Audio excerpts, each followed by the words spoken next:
Good morning. It is December 5th, and today's devotion is Advent Devotion number 5. And it just so happens I didn't realize this was coming up today. I just taught on this yesterday at Bible study, so I'm hoping I can get it in 2 or 3 minutes. The verse is Isaiah 9, very familiar to many of us. For to us a child is born, and to us a son is given, and the government will be on his shoulders. And he will be called Wonderful Counselor, Mighty God, Everlasting Father, Prince of Peace. And so when you look at those 4 titles, there's where I want to focus. That we have in Jesus Christ a wonderful counselor. Jesus says, I did not come into the world to condemn the world, but to save it. See, we have a God of grace. We have a God of love. We have a God who wishes to reconcile his relationship with us. He wishes to put it back together again, not condemn us or destroy us because of the fact that it's broken. And how many of us don't need wise counsel as we try to navigate through this life? And Jesus was just that for the disciples and so many.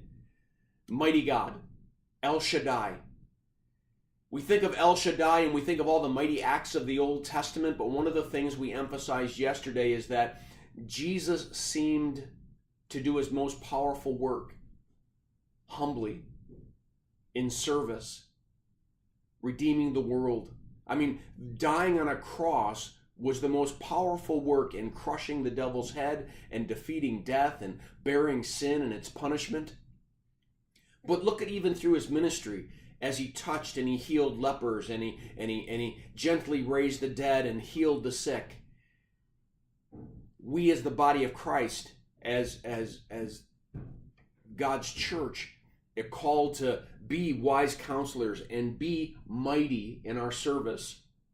Everlasting Father. That when we see Jesus, we are seeing the heart of the Father. Jesus said to Philip, when Philip asked the question, show me the Father. He says, Philip, have I been with you for so long and you still don't understand? I and the Father are one. When you see me, you see the Father, because Jesus is the perfect expression of the Father's heart and the Father's will. And then finally, Prince of Peace. Well, who of us couldn't use a little bit more peace in our lives? And Jesus comes to restore peace. There was peace in the garden. There was peace in the heavenly realms and the earthly realms before Adam and Eve sinned. And sin created the distortion. It was the discordant note that ruined the perfect symphony of God's creation.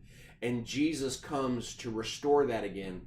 He comes to restore that for you and for me. And so after his resurrection, every time he visits his disciples, he says, peace be unto you. See, we can declare a restorative peace because of what Christ has done for us. Well, I encourage you to read the devotion that is attached, and I pray that this devotion is a blessing to you. Have a firmly rooted day.